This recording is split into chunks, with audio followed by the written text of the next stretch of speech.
As I said, people spend a lot more time listening to great audio if the video is bad.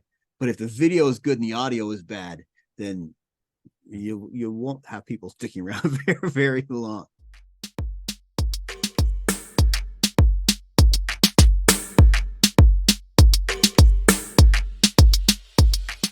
Hello, everyone, and welcome to Chatting with the Experts, the TV show where typically I speak with women from Africa and the Caribbean who now live in Europe, North America, the UK, Australia, and also who live in Africa and the Caribbean.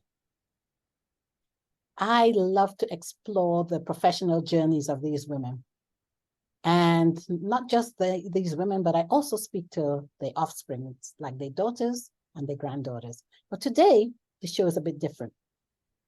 I have an extra special guest. He's a man. And we are going to be talking about something that's very important to us, women, and anybody else who's listening in 2023. We're going to be talking about the useful and simple tips that we can use to make the best video and podcast segments. So I know a lot of you in 2023 are doing podcasts, but I was wondering if many of you have tried starting a podcast or YouTube channel and you're not quite sure of what equipment to use. Well, that's why my guest, whose name is Mark DeLeon, is here. But before we start talking about that, I'm going to tell you about Mark. Mark describes himself as a serial entrepreneur, and he's based in the eastern suburbs of Toronto. Currently, he is a licensed independent insurance broker specializing in group benefit plans for medium and small businesses. But Mark also holds a degree in criminology and is a certified computer and network technician. Since he was a teenager, he has been creating video content, shooting and editing wedding, graduations, fashion shows, and a wide range of other events. He currently produces a weekly live stream for College Park Church in Ontario, Canada. And he also, like me, is a podcaster. His podcast is called Protect the Dream Project. And he creates social media video commercials for others. Wow, I'm so impressed. Mike, welcome. I said Mike because I'm so impressed. I'm messing up his name. Mark, welcome to Chatting with the Experts. Thank you for having me, Paula. I appreciate it very much. Thank you for allowing me to speak to your worldwide audience. Absolutely. So where do we start? There's so much to learn. You know, as I said, everyone has a podcast, but not everyone knows how to get the right equipment or how to even manage a podcast. So that's what we are going to be talking about. So let's start. What is the basic equipment that anyone who wants to start a podcast should have? So I think the most basic thing about starting a podcast is not even really the equipment. It's about deciding what you want to talk about and where you're going to take your podcast. You know, everybody says, I want to start a podcast. And the first question they're asked is, well, what is it about? And the key to a successful podcast really is about having a niche that you understand and knowing who your, for lack of a better word, I hear this all the time, knowing who your tribe is. Who are you speaking to? What are you trying to do? Like, for example, you are dealing with women within the diaspora around the world talking about their needs. So that is a very specific case. So once you've decided what your niche is, then you can start saying to yourself, okay, how am I gonna do this? And the most basic place to start is about keeping things simple. Everyone carries a cell phone in their pocket. Some older, some newer. The quality may not necessarily be there, but the basic place to start is really taking out your phone, maybe setting it up in front of you on a tripod, if you want to do a video, and start doing your thing, or simply just start talking into it. And from there is where you go. You know what? I agree. I agree because what I've noticed is some of the best podcasts are those where the podcaster themselves are interested in the subject matter or in the people that they're talking to or educating. So I agree. And, it's about keeping it simple, right? It's been my experience that in the media production business, because that's what we're doing, we're producing media. It's the newest, the fastest, the flashiest. It's the most expensive. It doesn't have to be that way. It's more about the content that you are delivering than the method of the delivery, right? But it is important to understand the method of the delivery. So when you are looking at equipment, yes, you can start with a cell phone, and a cell phone can take you many miles down the road. But when you use that in conjunction with other equipment as you go along and you grow and you learn more, your production value increases, right? I know that in the last little while, I've been helping you with your production value. And you've moved from using your webcam to using a cell phone as your camera. And, I think the camera quality difference has been fantastic, a fantastic difference. And that is not for most people, that is not going to be necessarily a costly expense to move from one to the next, right? So when you're thinking about upgrading, think about simplicity and ease of use. Because once you have that piece out of your mind, it's better to be able to do a podcast when you're not thinking about all your technology. Is it going to work? Is it not going to work? You keep it simple. It's simple. And what he says is exactly the truth. I mean, start with what you have. When I started, which was, some people will say in the dark ages in 2012, it wasn't a video anyway, it was audio. And I basically started using my cell phone. Well, no, it wasn't even my cell phone then. Everyone had a landline. Most people had landlines. And so we started with a landline and we put it on speakerphone. I put mine on speakerphone, put theirs on speakerphone. And I pulled up, it was Audacity then. And I just recorded using that. So start somewhere. Well, Audacity is still an important piece for a podcaster to learn. There are a number of technologies that as you grow that you will run into and you will need to know in order to make your podcast or video podcast of a certain quality or to increase the quality. And Audacity is a fantastic program that is a Windows computer-based program, and it doesn't cost you anything. The Mac side of it, or the iPad side of it, if you want to call that, is GarageBand.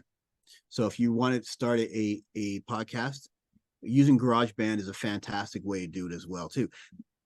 There are many, many, many pieces of software that will cost you nothing to help you get your podcast up and running. In fact, even distributing the podcast in many cases may not cost you anything. So you could have a podcast with many hundreds of listeners, and the only thing you really put into it is time. So Audacity is a piece of software. And it's free. I lost my train of thought. And have I frozen? No. Okay. So Audacity as a piece of software, GarageBand is a piece of software. Now, when it comes to the video side of it and recording, well, we're recording on Zoom right now. Mm-hmm. There's some things that you really need to understand when you're doing recording, because if you want to go back and edit your information, you may be hit with a number of challenges if you don't understand what you're working with when it comes to video. Audio tends to be a little simpler to work with, because you don't have to deal with things like frame rates or resolution, integrating the sound. And those are the three big things that you need to deal with. So let's talk a little bit about frame rates. Yes,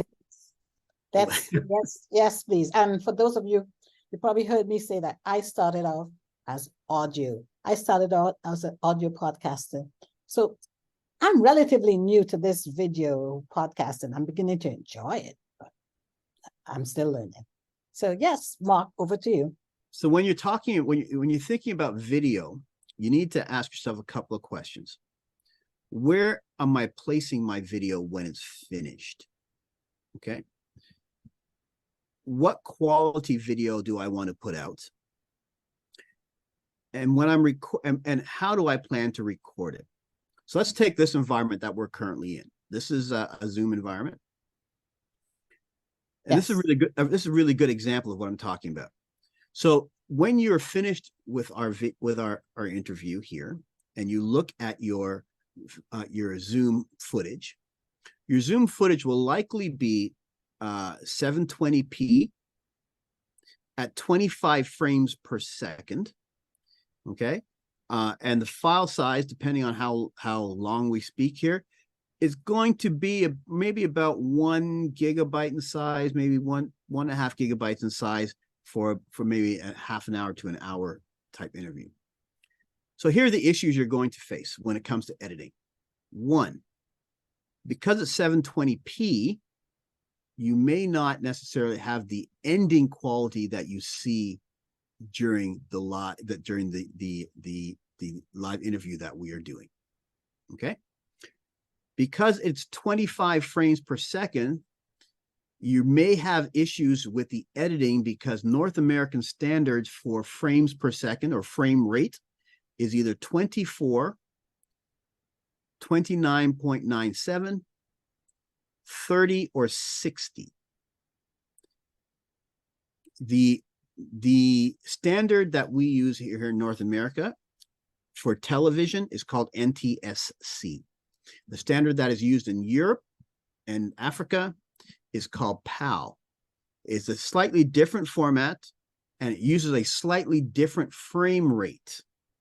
And because Zoom happens to be a European company, they are I believe they're European. I could be wrong, but I believe they're European. They are using the European frame rate as their standard. So a number of issues that come up that you'll be facing when you're editing is resyncing the audio to the frame rate. So that's where you need to be careful. So when I said to you, when you need to know where your product is going, that is the reason why. So you need to understand where your product is going so you can film at a frame rate and a resolution that is applicable to the place you are putting your finished product. Did that make sense?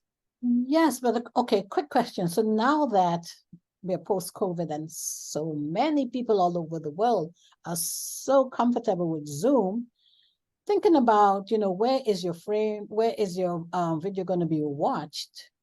That kind of takes on a new dimension because people are watching it literally all over the world now. It's not like, oh, this is a North American product or this is just for a North American audience. So quite often the eye won't differentiate. Okay. The eye won't differentiate what you see. Okay. It is the process of editing where the issue becomes a problem, right? Mm-hmm. And once you've edited your information and you've uploaded it, when you stream it at the other end, you won't notice a difference. Okay. Okay. The viewer won't notice a difference. It's just that's more of a technical thing for a video editor, so that one should be aware of. It's very important to be aware of it if you're going to be doing this, okay? Because at some point you're going to be editing that footage. I mean, it's one thing to just take it and just dump it wherever you want. That's fine. That'll work too, if that's your modus operandi, right? But if you are planning to do any kind of editing to it, you need to be aware of what your frame rates are and what your resolutions are to be able to put out the kind of product that you want to put out, right? And to be able to match your provider that's their services, right? Now, there are a number of streaming companies. For example, I believe StreamYard and Riverside and a couple other companies that will do video streaming that will provide you with North American standards in video, right? Video collection that may be of use to you or may be something you want to consider. You can also do your videos through a recording like Zoom. Another option would be doing recordings using a product called OBS, right? Which is a free download. Right. I've heard about it. Tell me more about it. So that's open. OBS stands for Open Broadcast Services or software. I'm sorry. Broadcast services. Okay. No, Open Broadcast Software. What is software? Okay. Software. So Open Broadcast Software is exactly what its name is. It's software that allows you to broadcast or live stream to the internet, but it also allows you to record. Okay, and you can. There are different plugins, as if you want to call them that will allow you to do something similar to what we're doing. You would send out a link to the client. They can then bring back, you can then get their audio and video in, and you can record it through your open broadcast software, right? Because it's an open source, meaning no company really owns it, and it's fluid in the way it operates. There isn't one set structure for it. It tends to be a little bit more technical. You need to have a little bit more knowledge to use it, and it tends to be a little more clumsy in the way it operates. But it's free, and the quality is not bad. It's pretty good. My preference is a product called vMix, which is a product out of Australia. It's a competitor, I guess you could say, to open broadcast software, and it is a paid product, and it does something similar, but in a simpler, more reliable way, easier to understand. It allows you to be able to do switching of video within your podcast, within your stream. Okay, and that's called vMix. vMix. Okay, all right. So now what you're talking about is, again, something that let's say, I've been doing podcasting for a long time, but let's say somebody else, I'll call the person Mary. Mary decides that she wants to start a podcast. Those are not some of the things they should think about immediately. That's something that they can consider further down the line, or have like a video editor to work on, correct? Correct. But I think you'll find that once you start, within a short period of time, you're going to be saying, well, how can I make this better? Right. And you're looking for options that are cost effective. Right.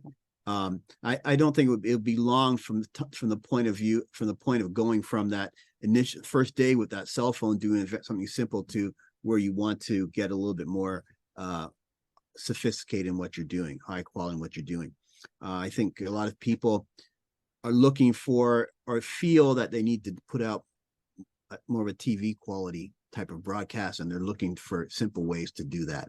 As I said, there are services like StreamYard that can do that for you, or you can go the other direction, which is the direction I've gone, which is using a piece of software to help me. So yes.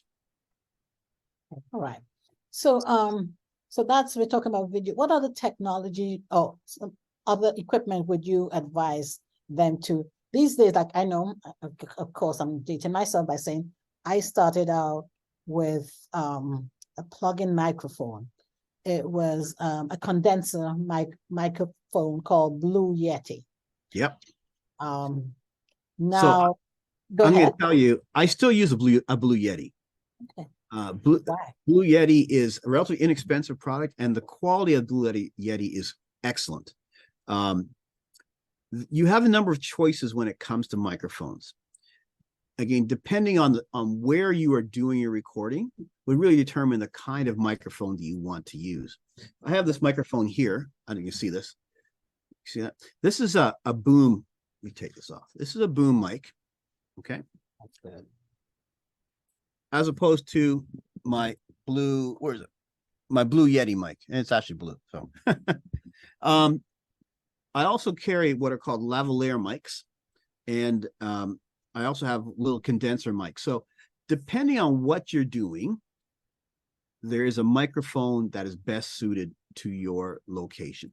So, for example, this boom mic, why would you want to use one of these? Well, this is designed to capture all of the sound coming into it directly and to exclude all the sound on the side. So think of it as this being the tip of a triangle, top of a triangle. So it goes out in a triangular pattern, and everything within that triangle gets captured by the microphone.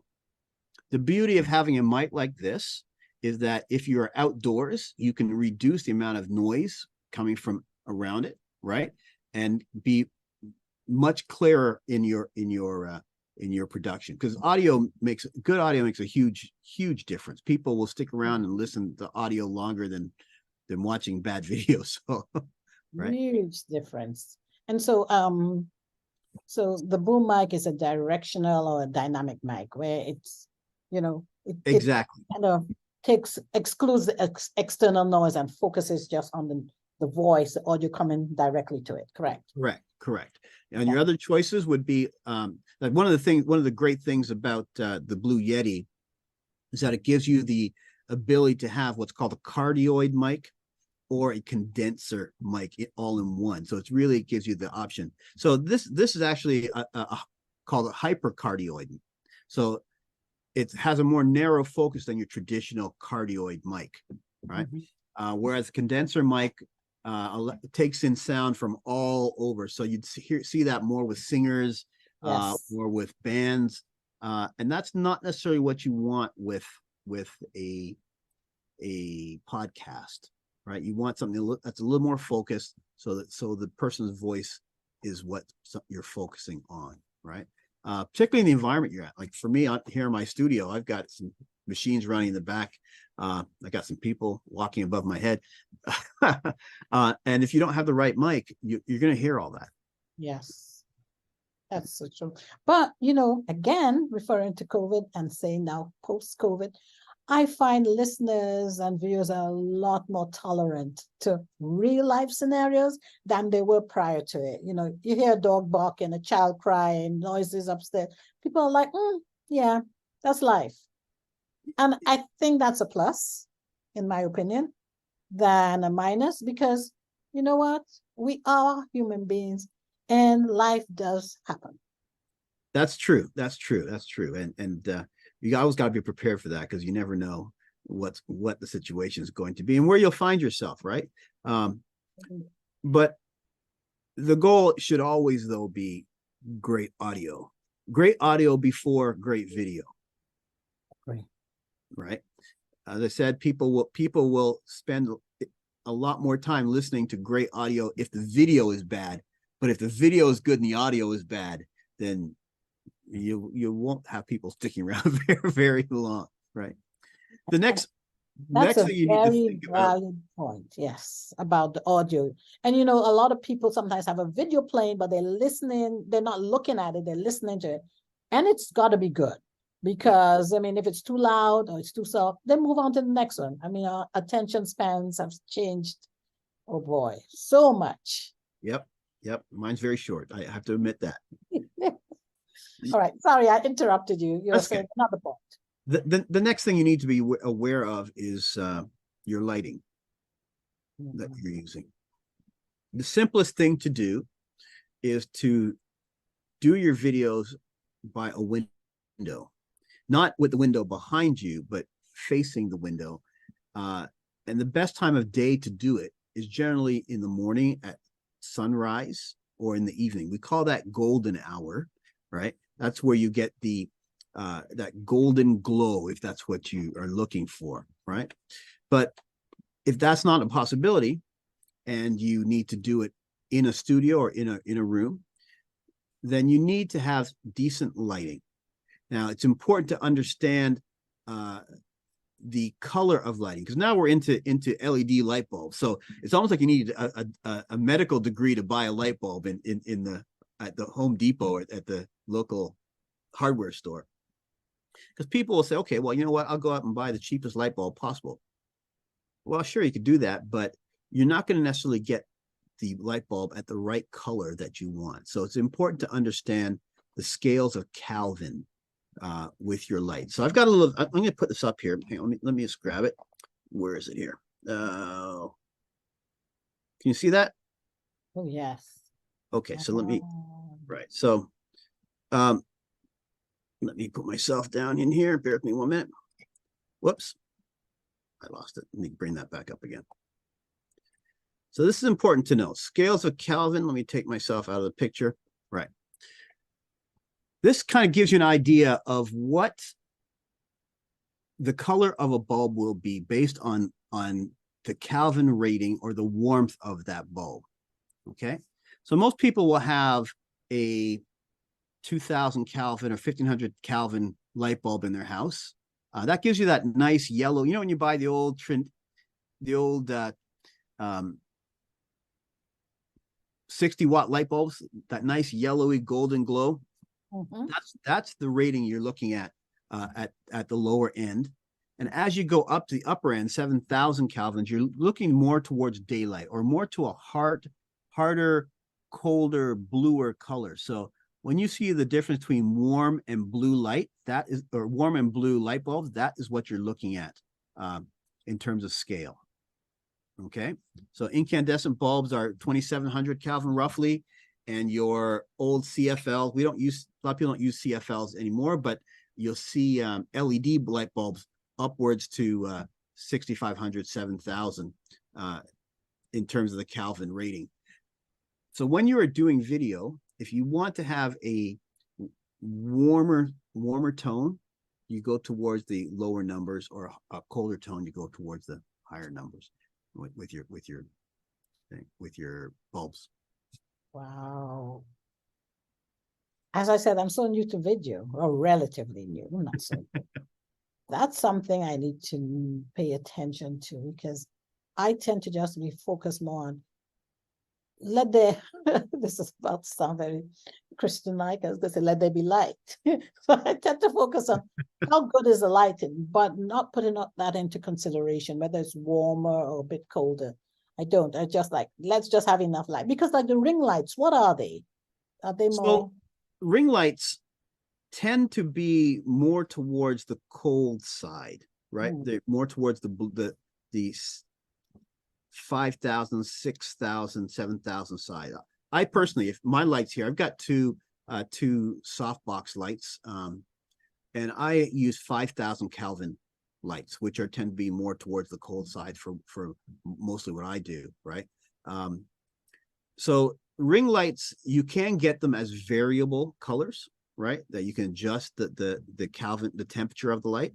So my issue with ring lights, though, I'm not a big fan of ring lights, simply because, particularly people who wear glasses, because I do wear glasses, is I don't like to see the reflection of the ring light in the eye. It makes very strange, makes people look very strange. I just kind of gives me the EBGBs.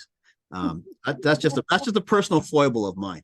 So what I use are soft boxes, or what I call soft boxes, to give me a more even distribution of light, so there's not a particular spot that's really hot or glaring in my lighting. So understanding lighting is very important. You don't need to spend big dollars for it. I said I've got a couple of soft boxes, but before I bought these soft boxes, and I think I only spent maybe $100 on these, so they're not that expensive. But I bought a couple of lamps from Home Depot. I paid $10 for each one. And I put them on a couple of tripods, and I bought some cheap light bulbs and put them in there, and away we went. So it doesn't have to be. I think my initial setup when I first got involved in this business, I probably spent maybe $50, $60 tops to get rolling. Right. So it doesn't have to be expensive. Wow. And for me, I mean, I tend to do most of my recording in my basement, which has very good lighting. But I need to let you know that I had a relative come over who made me realize I needed to improve that. And there's been a massive improvement. I see the difference. And you know, you can have a really poor camera, but you can make that camera perform like magic if you have really good lighting, right? Good lighting makes up for a lot of the shortcomings of poor quality cameras. Hey. So if you're having trouble with your camera, before you go out and spend money on a brand new camera, thinking that if I upgrade this camera to the next newest thing, upgrade your lighting, and you'll see a huge difference, and you'll save yourself a lot of money. Oh my gosh, that's good to know because I know because podcasting, video podcasting is really on the rise now, especially all these shorts and what you can do with IG. People tend to, be attached to their phones, and a new phone comes out and they say the camera, the resolution is better, and people are trying to trade in their phones, which there's nothing wrong with, and get a newer phone because of the camera. You were Yep. saying you can cut down on costs by getting better lighting. Absolutely. And look, you know what? There's nothing wrong with having the newest and greatest camera, right? And the technology is continually expanding. But I don't, I don't like. I like to use my technology till I can't use it anymore. That's just a personal philosophy of mine. So I do most of my recording. Like this camera I'm using right now is an iPhone 11 that I'm running right now, and I've used it for a number of years, and it's done more than I've asked it to do. But as I've gone along, I have to understand what its limitations are, and work with its limitations to be able to maintain a good quality image, right? So it's not about putting out big money for a new device. Just make sure your lighting, you start with your lighting and make sure that is right. That's a really good tip. And it's a money saving tip as well. Absolutely. Absolutely. Okay. Wow. We've been talking for 20, almost 30 minutes. And there's something I know you told me you really wanted to share. Yeah, there's actually one thing I really want to share with you, because it's something that most people, they see it on their cameras all the time and they don't know what the heck is this thing. I don't know. It looks like this. Yes, what is that? Okay. This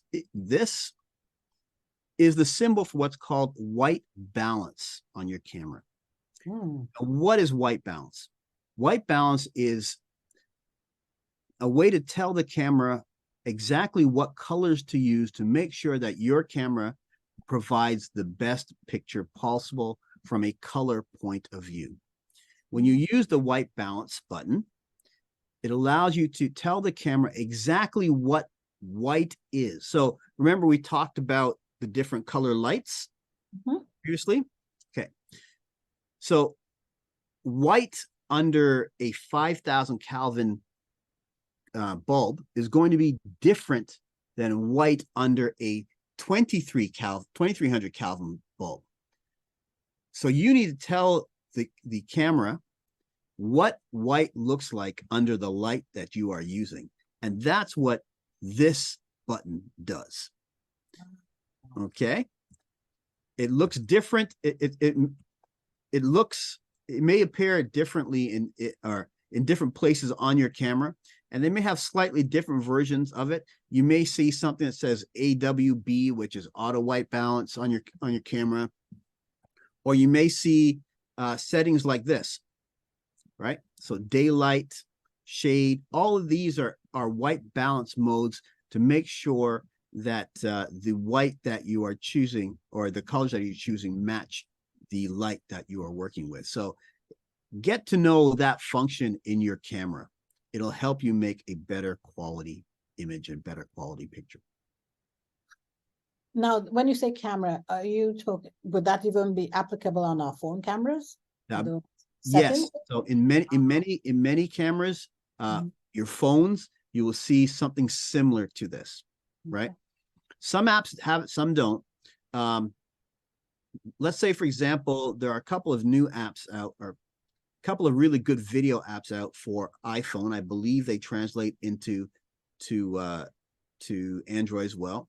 One is called it's a Black Magic camera app, and the other one is called Filmic Pro, which is something you may have heard of. Well, and they allow you to control your camera on a almost like a DSLR level, so you can get some really good quality shots that the actual camera itself doesn't allow you to do through the regular traditional app with the camera.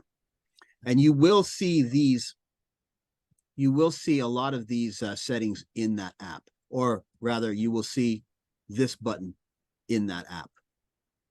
Wow. And it'll help you to make your camera that much better. So get to know what the white balance button is. That's awesome. That's good to know. As I said, Mark is here to tell us about useful and easy tips when recording a video or audio podcast. So, Mark, in this case, it's for a video. That's awesome. Well, Thanks. this not only for video. This is also applies to photography as well too. So if you're taking a static photo, understand your white balance. Understand your white balance. Yeah. All right. Something else I learned today. So, we've talked a lot about the hardware. Let's just quickly talk a bit about things that are also very important to someone starting a podcast. And that is like, where can I find guests? How can I get people to come on my show? If you're doing an interview style podcast, that is, because some people do solo podcasts where, they don't need guests. They're the guests. They are the main expert, or they have a product or service to talk about. And so they don't need guests. But for those who are doing interview style or panel style, do you have any suggestions on where they can get guests? Yeah. So that was actually a challenge for me. I ran into that problem, right? But I discovered there was a number of sites. One that I like to use is called Podmatch, and Podmatch it's a subscriber base website. However, it's not that expensive. I think it's like $12 or something like that. So don't quote me on that, but it's relatively inexpensive, and it connects you with people who are actually wanting to be on your podcast, and it also gives you the opportunity to be on other people's podcasts as well too. On our podcast, I spoke with a gentleman who was living on a sailboat out in Panama when I caught up with him. My last podcast was with a young lady who was a digital nomad, and she was living at the time she was in Amsterdam when I caught up with her. And it's really interesting.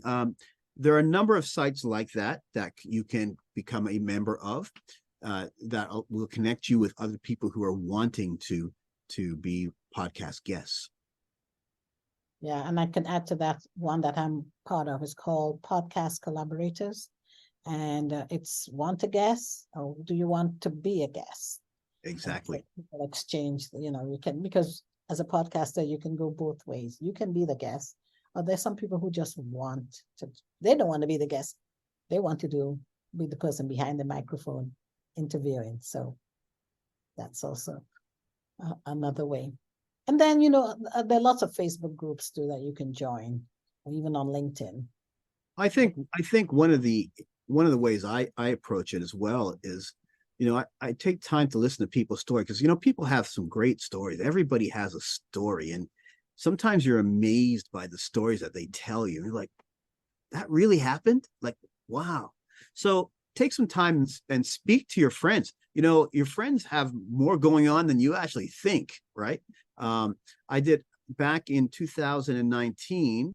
My father experienced a stroke, and another friend of mine, his wife experienced a stroke about 2 months later, and he wrote a whole book about her recovery experience, and he became one of my podcast interviews. We did one called Life After Stroke. But yeah, the people around you, many of them have stories that they'd love to tell you, but maybe not in the format you're talking to them now. But a podcast format gives them the opportunity to express themselves in a way they may never have. So reach out to your friends and say, hey, this is what I'm doing. Would you like to be on a podcast? And they're going to say to you, well, what are we going to talk about? And you say, well, tell me a story, and see what they say. I like that, Mark, because that's a question I get a lot from, people I reach out to. So what am I going to talk about? And I'm like, everyone has a story that someone needs to hear. And you may not think it's important, but to somebody else, it is. I've learned so much from my podcast journeys. I've learned so much from the women. And guess what? In my case, a lot of them have become my friends. It's amazing what you can learn, or who you can connect with while doing a podcast. So, Mark, as we wrap up here, is there anything else that you can suggest to people who want to take this to the next level? Yeah, there is something. Put the fear aside. Jump off the cliff and do it. You'll never know what the experience is if you simply cower in the background saying, well, maybe. Indecision is a killer, right? Podcasting, video podcasting does not have to be expensive. If you want it to be, sure, there's a lot of people out there that will sell you all kinds of things, but start small, jump off the cliff, give it a try. It'll change your life. I can attest to that because it's changed my life. I hated being in front. I hated public speaking. And then I started the audio podcast, and that got me over the hump. And then I was like, right, I'm great.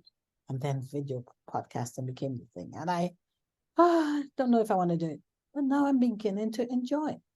So, as Mark said, I'd just like to reiterate, Paula, if you're going to do video podcasting, if anyone's going to do video podcasting, spend some time understanding the requirements of the video that your podcast, that you're going, of where you're going to be delivering the video to. So if it's going to be YouTube, how does YouTube want me to deliver that video?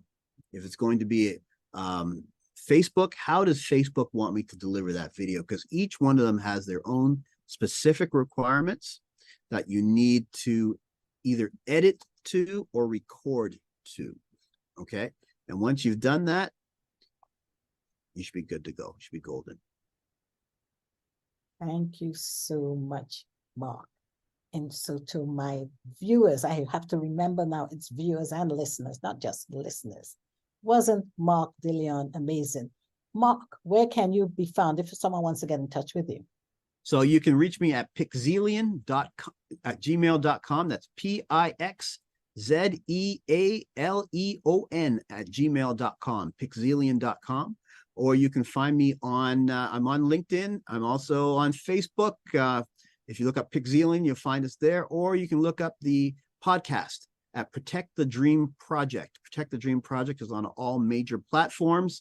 Yeah, that's it. Amazing. Thank you. And again, I said to my viewers, if you enjoyed what you just heard, please tune in every week. I always have an amazing and interesting person that you can listen and learn from. I do. And you can find me online on my website, which is www.chattingwithexperts. I'm also on LinkedIn as Paula Okone, or on Instagram at my IG handle is at chat_experts_ can't speak today podcast. I'd love to talk with you because, as Mark said, there's nothing better than just putting yourself out there and learning and sharing what you can learn and share with others. Thank you, Mark. This has been awesome. Thank you, Paula. I hope to talk to you again. Absolutely.